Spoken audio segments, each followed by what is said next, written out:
गोरेगांव के जाने माने समाज सेवक और व्यापारी स्वर्गीय वेद प्रकाश पांडे किसी भी परिचय के मोहताज नहीं हैं। गोरेगांव पूर्व में स्थायी रूप से रहने वाले लोग उन्हें नाम से ही जाना करते थे। ऐसे थे सबके चहेते समाज सेवक वेद प्रकाश पांडे। बीते दिन उनकी 7वीं पुण्यतिथि 23 फरवरी को सरस्वती ग्रुप के प्रांगण में मनाया गया, जिसमें सुंदरकांड पाठ, भजन संध्या एवं महाभंडारा प्रसाद का आयोजन सरस्वती ग्रुप के कार्यालय में किया गया था, जिसमें सैकड़ों की तादाद में आम जनता इस सुंदरकांड और भजन संध्या को सुनने के लिए पहुंची थी, जिसमें समाज सेवक से लेकर राजनेता तक स्वर्गीय वेद प्रकाश पांडे जी की 6ठी पुण्यतिथि में शामिल हुए थे। वही कार्यक्रम का पूरा आयोजन वेद प्रकाश पांडे के बड़े सुपुत्र और सरस्वती ग्रुप के वर्तमान संचालक विकास पांडे द्वारा विद्युत 7 सालों से स्वर्गीय वेद प्रकाश पांडे जी की यादों में इस तरीके के बड़े कार्यक्रम सरस्वती ग्रुप के कार्यालय के पास किया जा रहा है। वही इस पुण्यतिथि आए हुए सभी अतिथियों ने स्वर्गीय वेद प्रकाश जी को याद किया और उनके किए गए कार्यों का प्रचार प्रसार किया। आप क्या कुछ कहेंगे आज इस तरह से जिस तरह से वेद प्रकाश पांडे जी का आज पुण्यतिथि में आप उपस्थित है, क्या कुछ कहेंगे सर? देखिए, एक तो वेद प्रकाश जी हमें नहीं रहे, ये बात दिल को एकदम छू जाती है, क्योंकि वेद प्रकाश जी ऐसे थे कि जिन्होंने सरस्वती ग्रुप की स्थापना की थी, और इस ग्रुप की स्थापना होने के बाद में बहुत से गरीब जो जरूरतमंद लोग थे वो इस ग्रुप से जुड़े हुए हैं, और बहुत लोगों का परिवार बसाने का काम वेद प्रकाश जी पांडे, उनके सहकारी, उनके सब परिवार और सरस्वती ग्रुप के माध्यम से हुआ है। आज उनको जाके 7 साल हो चुके हैं, और उनकी याद में यहाँ पे धार्मिक कार्यक्रम उनके परिवार ने, उनका बेटा विकास जी ने यहाँ पे आयोजित किया है। मेरे ख्याल से वेद प्रकाश जी ने जो सोच लेके सरस्वती ग्रुप की स्थापना की थी, उनके जाने के बावजूद भी नाना जी है, वेद प्रकाश जी के भाई साहब है, उनके परिवार है, और खास करके उनका लड़का विकास है और उनके सब सहकारी है, उन्होंने उसी तरीके से आगे लेके जाने का काम किया है। ये जो आत्मा रहती है उनको शांति तभी मिलती है कि उनका अगर कुछ अधूरा था, क्योंकि उनका अधूरा था, क्योंकि अचानक से गए थे, वो मुझे पता है। उनका जाने का उम्र भी नहीं था और जाने का कुछ कारण भी नहीं था, लेकिन उनका अधूरा काम अगर कुछ पूरा होता है और वो अच्छी तरह से होता है तो 101% उस आत्मा को गति प्राप्त होती है, उनको शांति मिलती है, उनको मुक्ति मिलती है। वो सब काम इस ग्रुप ने किया है। और खास करके थोड़ा सा राजनीति में जाता हूँ, क्योंकि वेद प्रकाश जी और मेरे पिताजी गजानन कीर्तिकर जी बहुत पुराने, एकदम घरगुती उनकी एक दोस्ती थी, उनका एक परिवार था। तो पिताजी जब भी राजनीति में थे तभी उत्तर भारतीय लोग उतने अच्छी तरह से 1990 से जुड़े नहीं थे, लेकिन 1995 में जब भी ऐसी जरूरत होगी कि हिंदुत्व के मुद्दे पे बाला साहब जी ने एक समाज को एक पुकार दी, तभी उत्तर भारतीय लोगों को इकट्ठा करने के लिए जो गिने चुने लोगों ने पिताजी का साथ दिया, उसमें वेद प्रकाश पांडे जी एकदम ऊंचे स्थान पे है। और उनके जाने से उनका परिवार का नुकसान हो गया है, हमारा भी परिवार का, कीर्तिकर परिवार का भी नुकसान हो गया है।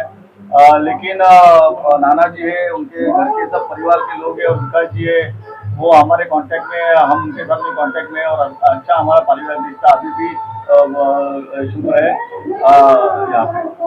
जिस तरह से जिस तरह से उनके पुत्र है विकास पांडे जी, शनि पांडे जी, उनको आशीर्वाद के रूप में आपका कमजोरी जरूर है, मगर आपको जिस तरह से क्या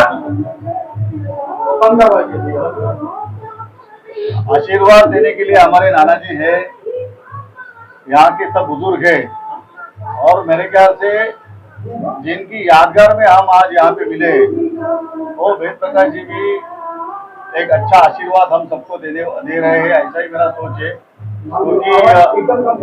क्योंकि कैसा है कि मैं भी कभी इस एरिया में आता हूँ, ज्योति कॉम्प्लेक्स और आजू बाजू के एरिया में, तो मुझे भी एक महसूस होती है कि वेद प्रकाश जी अगर रहते तो हम लोग अंदर जाते हैं, मिलते, वही विकास जी के लिए भी हमारा वही एक भाव है और सदा रहेगा। मुख्य साहब, जैसा कि आप जानते हैं कि जिस तरह से वेद प्रकाश भाई साहब के जाने के बाद जिस तरह से विकास पांडे, सनी पांडे ने जिस तरह से ये आज आज 7वां पुण्यतिथि विश्वास से बना ऐसे पुत्र के लिए जो आज के समाज में जानते पुत्र भी पैदा हो रहे, तो समाज को क्या एक मैसेज देना चाहते हैं, उस पर देखिए कैसा है कि ये जो धार्मिक प्रथा और परंपरा है, ये कुटुंब और उनके सब सहकारी और उनके सब जो है वो आगे लेके जा रहे हैं और ये अच्छी परंपराएं आगे आनी चाहिए।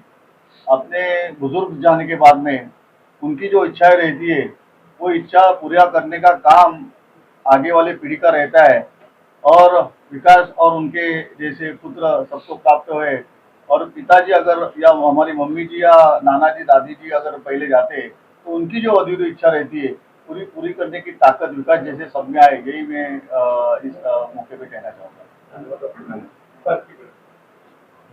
ऐसे खड़े नहीं बस जी सर, आपका शुभ नाम क्या है और क्या कुछ कहेंगे आज जिस तरह से में आप उपस्थित है?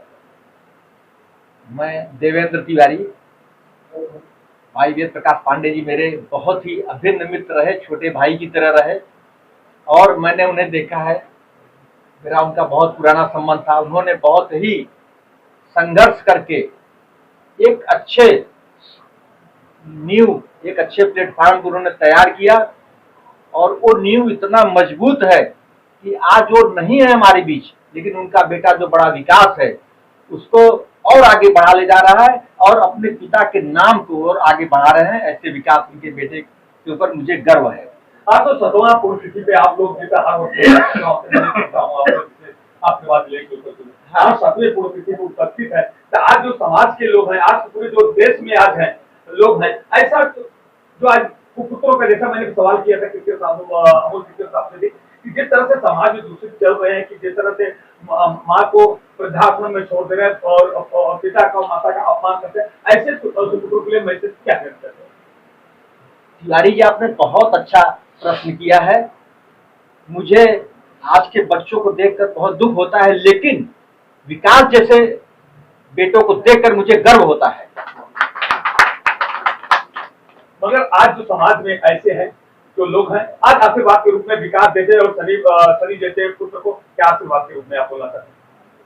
मैं एक हिसाब से इनका इस परिवार का सदस्य हूँ और वेद प्रकाश मेरे छोटे भाई थे, तो हिसाब से मैं इनका बड़ा पिता हुआ।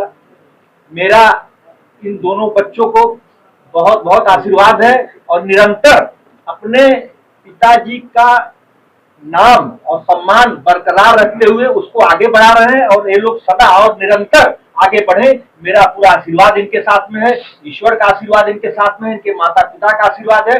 जिस तरह से मैं बच्चों को देख रहा हूँ मुझे बहुत बहुत खुशी होती है और गर्व भी होता है। आप एक कांग्रेस पार्टी के वरिष्ठ नेता भी हैं, आज जो पूर्व नगर सेवक स्वर्गीय हमारे मैं आप यहाँ पे आप पहले उनके साथ में वेद प्रकाश भाई साहब के साथ में आपने बहुत सा काम किया सामाजिक, क्या कुछ कहना चाहते हैं कि आज उसके यादगार रूप में क्या कुछ करना है? जैसे पांडे चाचा थे हमारे, कभी भी कुछ हमें कुछ गाइडेंस लेना रहता था चाचा से, कुछ भी रहता तो चाचा से हम आते थे और टाइम देते थे हमारे लिए, हमें गाइडेंस करते थे। और कुछ भी हमारा इवेंट रहता था, कुछ भी रहता था, किसी गरीब को कुछ मदद चाहिए तो अपने तरफ से वो मदद करते थे, कुछ भी रहता था। अभी उनके जाने के बाद उनके जो पुत्र हैं विकास पांडे, सनी पांडे, उनके परिवार का कैसा बर्ताव आप लोगों का? विकास का बहुत अच्छा बर्ताव है। मतलब इसने एक पुण्यतिथि पापा के स्टार्ट किए, जब फर्स्ट साल रख रहे थे तो हम लोग सलाह किए थे ऐसा रख रहे थे, तो इन्हें आगे तक लेके गए। स्टार्टिंग में बच्चों को चेयर, सिलाई का मशीन, ऐसा हर साल वो लोगों को, गरीब लोगों को बांटते और हर एक इवेंट रखते। मतलब वो ऐसा कभी जताया नहीं आज पापा इनके साथ में नहीं है। वो हर साल एक पापा का एक इवेंट करके लोगों को जागरण करते। वेद प्रकाश पांडे जी आज भी हमारे साथ में है चाचा। आज हम सभी 7वीं पुण्यतिथि पे उपस्थित हुए हैं। स्वर्गीय श्री वेद प्रकाश पांडे जी के 7वीं पुण्यतिथि पर भावपूर्ण श्रद्धांजलि है और आज 7वां है, लेकिन ऐसा लगता नहीं है कि 7वां है, ऐसा लगता है मानो आज ही है। तो ये एक बड़ा ही दर्द वाली बात है कि हमेशा हम लोगों को लगता है कि भाई साहब हैं, इर्द गिर्द हैं, कहीं पर भी हैं, या ये कार्यक्रम हवे में हो रहा है, मतलब आज भी अनुभव नहीं होता है जिस चीज का हम आज श्रद्धांजलि सभा लगाए हैं, तो अनुभव नहीं होता। बस इतना ही है कहना, दर्द है, दुख है, और बहुत बहुत शुभकामना है पूरे परिवार को, और इसी तरीके से सरस्वती ग्रुप बढ़ता रहे आगे और समाज में कार्य होते रहे। बहुत बहुत शुभकामनाएं। स्वर्गीय भैया की पूर्ण आत्मा को शांति मिले। मैं तो उनको बचपन से जाना हूँ, विकास वगैरह इतने बड़े बड़े थे, तब से मैं आता था, या हमारे बगल में भैया रहते थे, हमें उन्होंने बहुत ऐसा मार्गदर्शन देते थे, बैठा के मतलब एक एक घंटे में बैठ के उनसे सलाह वगैरह हमारा होता था। आज वो नहीं है। मैं जब यहाँ से गुजरता भी हूँ, यहाँ आता हूँ, तो मतलब मेरे दिल में ऐसी उनके प्रति इतनी सहानुभूति होती है कि जैसे भैया अंदर बैठे हैं, मगर वो चीज विकास और सनी पूर्ण रूप से अपना निभाई कर रहे हैं। यही हमको अच्छा है कि उनके मार्गदर्शन पे लोग चल रहे हैं। बस यही मेरी प्रार्थना है, उनकी आत्मा को शांति मिले। आप तेजी बोलेंगे, सुपुत्र है, उनको क्या आशीर्वाद आशीर्वाद तो बराबर रहता है, दे रहे हैं। ये है कि आज जो मतलब हुआ है वो हम आगे कुछ कर नहीं सकते, बात हम नहीं कर पाए। नाम क्या है, आप अपना परिचय दीजिए और क्या कुछ कहना चाहेंगे आज जो 7वीं पुण्यतिथि के शुभ अवसर पे हम इसको शुभ बोलते हैं, इसलिए जो जो पुत्र माता पिता का ही भगवान समझ ले, ऐसे पुत्र को लिए इसलिए मैं सुख की घड़ी बोल रहा हूँ कि ऐसे तुम क्या कुछ करना चाहते हो। मैं राजेश मिश्रा हूँ और मैं विकास भाई के संपर्क में पिछले 2 साल से आया, और इस 2 साल में जो मैंने वेद भैया के बारे में जाना सुना, वो एक ऐतिहासिक पुरुष के रूप में अपने आप को स्थापित किए। उन्होंने किसी बैंक की स्थापना नहीं करी, बल्कि उन्होंने ऐसे 2 रत्नों का भी जन्म दिया है, जो जैसा भैया ने बोला कि आज के बच्चों को देख करके हमें बड़ी उदासीनता भी आती है, लेकिन ऐसे पुत्रों को देख करके हमें गर्व, बहुत ज़्यादा गर्व महसूस होता है। और विकास जी मेरे संपर्क में हैं और मैं इनसे काफ़ी कुछ सीखता भी हूँ, जबकि ये उम्र में मेरे से कम है, लेकिन सीखने के लिए विकास जी से मैं बहुत कुछ सीखता हूँ। कैसे बिजनेस को चलाया जाता है, कैसे पिता की बनाई हुई सल्तनत को आगे संभाला जा सकता है और परिवार को एक साथ कैसे लेके जाया जा सकता है, वो विकास जी बहुत अच्छी तरह से निभाते हैं। और वेद भैया एक महान हस्ती थे, उन्होंने एक इतिहास बना के इस दुनिया से जा चुके हैं। भगवान उनकी आत्मा को शांति दें। और ऐसे ही हम ये इस शुभ अवसर, मैं तो कहूँगा ये बहुत बड़ा अवसर है हम सबके लिए कि हम ऐसी महान हस्तियों की पूर्ण तिथि में सम्मिलित होने का हमें मौका मिलता है। कहना चाहेंगे किस तरह से आप 7वीं पुण्यतिथि पे आज पांडे जी के उपस्थित, क्या आशीर्वाद के रूप में क्या बोलना? वेद प्रकाश जी हमारे छोटे भाई थे, वेद प्रकाश जी हमारे छोटे भाई थे, और जो कुछ भी आज विकास जी आज कर रहे हैं, उससे हम लोगों की आत्मा भी बहुत संतुष्टि मिलती है, क्योंकि जितने विनम्र हो करके वो सबकी समाज की सेवा करते थे, रिश्तेदारों से जो संबंध वो बनाए रखते थे, वो संबंध तनिक भी कम नहीं है कि वेद प्रकाश जी में मतलब विकास भैया मुकम्मी हो गए। सबको प्यार से रिस्पेक्ट देना, हर रिश्तेदारों में कहीं ऐसा नहीं कोई रिश्तेदार छूटे, वो उसका विशेष ध्यान रख। कोई भी इवेंट होता है वो बराबर जब छोटे थे तभी से पापा किसको बुलाते थे, उनका कहाँ एड्रेस है, क्या बराबर सजो कर रखते रहते, उसके हिसाब से सबको हमेशा याद करते हैं। कोई छोटा भी इवेंट है, हम तो यही ईश्वर से प्रार्थना करता हूँ कि प्रभु ऐसे विकास भैया हमेशा सेवा करते हैं। पैसा तो लोगों के पास बहुत है, लेकिन पैसा का सदुपयोग कैसे होता है, उसका उपयोग कैसे होता है, सामने परिवार का विकास कैसे होता है, धर्म कैसे आगे बढ़ता है, वो विकास भैया से देखने में मिलता है। ईश्वर से यही प्रार्थना है कि ऐसे हमेशा हमेशा सद्बुद्धि ईश्वर जो है बनाए रखे, क्योंकि धन संपत्ति आता है तो बुद्धि जो है थोड़ा बिगड़ती है, लेकिन जो है धर्म किया जाता है तो उससे जो है हमेशा जो है दिनों दिन उन्नति जो है। क्या कुछ कहना चाहते हैं जिस तरह से चाचा जी के सातवीं पुण्यतिथि को सत नमन, कोट कोट प्रणाम। हमारा चाचा जी से बहुत अच्छा दोस्ती था, चाचा जी थे तो सत नमन, कोट कोट प्रणाम। आप सब हर वर्ष की भांति इस बार भी उपस्थित है, क्या कुछ बोलना चाहते हैं सर? नमस्कार, मेरा नाम राजेश दुबे है। जैसा कि बड़े भाई वेद प्रकाश पांडे जी इस दुनिया में इस समय नहीं है, उनके बच्चों ने बहुत अच्छा काम धाम को संभाला है और उनकी आत्मा को शांति मिले, ऐसा मैं प्रार्थना करता हूँ। समाज के लिए बड़े भाई साहब सदैव खड़े रहते थे। Rickshaw driver, taxi driver, road पे बिजनेस छोटे छोटे धंधा करने वाले लोग थे, उनके हेल्प के लिए सदैव भाई साहब खड़े रहते थे। वह प्रेरणा आज विकास को मिला है, देखने में आ रहा है। उनके दोनों पुत्र समाज के लिए सदैव खड़े रहते हैं और याददाश्त के तौर पे हमेशा हम लोगों के बीच में ये याददाश्त के रूप में यह महसूस होता है कि हमारे भाई साहब नहीं है, लेकिन हमारे भाई साहब के जो दोनों पुत्र हैं वो समाज के लिए सदैव हैं खड़े। ऐसा मैं हमेशा शुभकामना देता हूं इन दोनों को, इसी तरह हमेशा फलते फूलते रहे, भाई साहब की आत्मा को शांति प्रदान आपने करें। मुझे बुलाया, इसके लिए आपका बहुत बहुत धन्यवाद। स्वर्गीय वेद प्रकाश पांडे, जिनका माने आज सातवीं पुण्यतिथि है, उनके विषय में मैं हरवंश राय बच्चन जी की एक पंक्ति आ जाती है, क्या भूलूं क्या गाऊं, क्या भूलूं क्या याद करूं।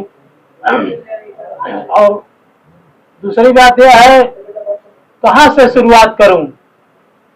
वेद प्रकाश पांडे जी सरस्वती ग्रुप के संस्थापक थे और उन्होंने सहकारी पतपेढ़ी जो स्थापित की थी, सहकारी पतपेढ़ी में उन्होंने सहकारिता से ये बिजनेस स्टार्ट किया था, जिसमें मुख्य रूप से उन्होंने जो है गरीबों निसहाय लोगों की सेवाएं दी है।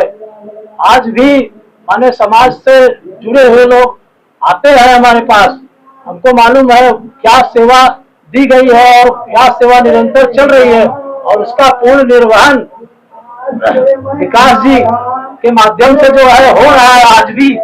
आज भी गरीबों के लिए, निराश्रितों के लिए सेवाएं बराबर साल में 4 से 5 प्रोग्राम कम से कम किए जाते हैं, जिसमें जो है बीच में देखिए आपको पता होगा व्हील चेयर वगैरह गरीबों को पुस्तक वितरण था, तमाम सामाजिक काम होते रहता है। बहुत ज्यादा न कुछ कह करके मैं यही कहना चाहूंगा, भगवान जो है उनकी आत्मा को शांति प्रदान करे। मैं उनके बारे में जितना भी कुछ कहूँ वह बहुत कम है। आज भी वो हमारे बीच हैं, कहीं गए नहीं है। निरंतर समाज की सेवा उनके माध्यम से हम प्रयास करके कर रहे हैं। भगवान हमको उसके लिए प्रेरणा देते रहे। तिवारी जी, बस आज के लिए बस यही हमारी शुभकामनाएं। आज आपने परम पूज्य स्वर्गीय पिताजी की आज पुण्यतिथि में आप बहुत भारी संख्या में, जिसे हर वर्ष आप मनाते हैं, आज बहुत सी संख्या में हाथ के रिलेटिव से लेके सगे संबंधी, जितने उन्होंने विरासत में जो कमाया था, यार दोस्त मित्र संबंधी सभी को आपने इकट्ठा करने का काम, सभी लोगों ने आपको दिल से आशीर्वाद दिया, इस पर क्या कुछ कहना चाहेंगे? पहले तो यहाँ मौजूद आप सभी लोगों का मैं हृदयपूर्वक स्वागत करता हूँ। और जहाँ तक रहा सवाल सभी रिश्तेदारों का या सगे संबंधियों मित्र को या जिनसे भी उनका संपर्क था, तो मैं अगर 5-7 और जन्म भी ले लूँ अगर, तो उनका जितना बड़ा समाज का दायरा था वो मैं कवर ही नहीं कर सकता हूँ, क्योंकि मैंने देखा है उनका कितना बड़ा। हम लोग उल्लासनगर तक सिर्फ बाटी चोखा खाने गए हैं अगर, तो आप समझ सकते हो कि कितना बड़ा उनका दायरा था। तो कोशिश यही रहती है कि जितने ज्यादा से ज्यादा लोगों तक पहुंच पाए, लेकिन फिर भी शिकायत रही जाती है कि छूट ही जाते हैं लोग। तो बट जो लोग नहीं भी हैं यहाँ उपस्थित, उनसे भी मेरा सादर प्रणाम, और जो लोग उपस्थित हैं वो तो इसके साक्षी है। विकास जी, मेरा ये आपसे जो आज की परंपरा चल रही है, जो आप लोग पश्चिमी सभ्यता ज्यादा अपना रहे, माता पिता को ले जाके डायरेक्ट उसमें अनाथालय में भेज देते, आपको जो इस तरह से परवरिश जो मिली, ये तो माता पिता का हो सकता है, मगर जो ऐसे औलाद हैं, जो ऐसे पुत्र हैं, जो ऐसे कुपुत्र हैं, जो अपने माता पिता को अपमान करते हैं, ऐसे लोगों को आप क्या संदेश देना चाहते हैं? ऐसे लोगों को बस यही संदेश है कि जो आपने बोया है वो आगे आपको भी आएगा। अपना नंबर के लिए रेडी रखिए, अगला सीट आपका अनाथ वृद्धाश्रम में आप ही का बुकिंग कर रहे हो। अपने माँ बाप को अगर आप वहाँ रख रहे हो तो आप ये मान के चलिए उनके साथ साथ अपना भी वहाँ पे बुकिंग करके आ गए। आज नहीं कल आपका भी नंबर लगेगा, तो जैसा भी हम लोग जो बोएंगे वही पाएंगे वही खाएंगे। और रही बात जितने लोग आज संख्या में लोग हैं, आज अगले वर्ष भी जिस तरह से आप कार्यक्रम करते हैं सिलाई मशीन का, जैसा कि कुछ वक्ताओं ने बताया सिलाई में तो वाटर में, ये जो आप बने हुए, क्या आप कहीं अन्य ट्रस्टों से आप मदद लेते हैं या स्वयं इसी आपके ट्रस्ट द्वारा होता है या किसके द्वारा, ये पैसा कहाँ से आता है, इसके बाद नहीं, कोई ट्रस्ट वगैरह तो नहीं है इसमें। ये पूरी तरह से हृदय से जो भी हमारा निस्वार्थ सेवा है, और इसका कोई बहुत बड़ा मार्केटिंग ब्रांडिंग भी नहीं किया जाता। कोई पिताजी के अच्छे हमारे को एक संस्कार थे, तो कोई गलत आदत नहीं है कभी, न शराब पीने की, न कोई बहुत महंगा खर्चा है। तो मैं ये मान के चलता हूँ जो पैसा वो बचता है हमारा जो गलत जगह जाता, तो वही पैसा हम लोग ये सोच के चलते हैं कि चलिए पिताजी के नाम से हम लोग कुछ ना कुछ सेवा कर पाए। और ये इसमें मेरा कोई मैं कोई समाज सेवा नहीं करता हूँ। मुझे भगवान ने अगर मौका दिया इनके घर जन्म लेकर ऐसा कुछ कार्य करने का, वो भी होते तो यही करते, मैं भी वही कर रहा हूँ कि जो भी उनके राह पे उन्होंने दिखाया उसी पे चल रहा हूँ। ईश्वर करे बस जब तक जीवित हूँ मैं भी उनके लिए कुछ जो भी कर पाऊँ। अभी तो बहुत ही कम हुआ है। जिस तरह से कि आपके 7 वर्ष पिताजी के जाने के बाद भी, जैसा कि मुझे जानकारी मिली है कि आप जिस तरह से आप हर दिन अपनी दिनचर्या बदलते हैं, ठीक उसी प्रकार से अपने पिताजी के जैसे तनाव होता है, उनके जो कपड़े होते हैं धोने का, और तो उसी तरह से रखना, जिस तरह से आप ये आवाज करते हैं आज भी मेरे माता पिता भी जिंदा, कहाँ से कैसे इसके बारे में मुझे लगा था ये सवाल आपका जरूर आएगा, क्योंकि आप इसके साक्षी थे स्वयं घर जब आप आए थे। देखिए क्या होता है ना, सिर्फ बोलने से काम नहीं चलेगा कि पिताजी मेरे साथ हैं। वो डर, वो संकोच, वो सारी चीजें बनी रहनी चाहिए। घर से लेट आना जैसे पहले था, अभी भी लेट आओ तो ऐसा वो भय बना रहना चाहिए। उसी तरीके से उनका कपड़ा जो मेरा इस्त्री जाता है तो उनका भी कपड़ा इस्त्री होता है, मेरा शूज पॉलिश करता हूँ तो उनका भी पॉलिश होता है। दिवाली में मैं अपने लिए अगर कपड़ा सिलाऊंगा, बच्चों के लिए सिलाऊंगा तो वो भी करते हैं। तो सिर्फ साक्षी मतलब शारीरिक रूप से भले नहीं है, लेकिन ये मान के चलना कि इस बारे में नहीं बात कर पाऊंगा मैं बताऊं कि आप भावुक हो गए, मैं भी भावुक हुआ। और मैं लास्ट एक ही क्वेश्चन करूंगा कि 7 वर्ष में आपने क्या पाया और क्या खोया? खोया तो कुछ नहीं कहूंगा मैं, क्योंकि पिताजी मेरे से दूर है, मैं मानूंगा नहीं। और बाकी आप लोगों का आशीर्वाद पाया है, सबसे बड़ी चीज यही है।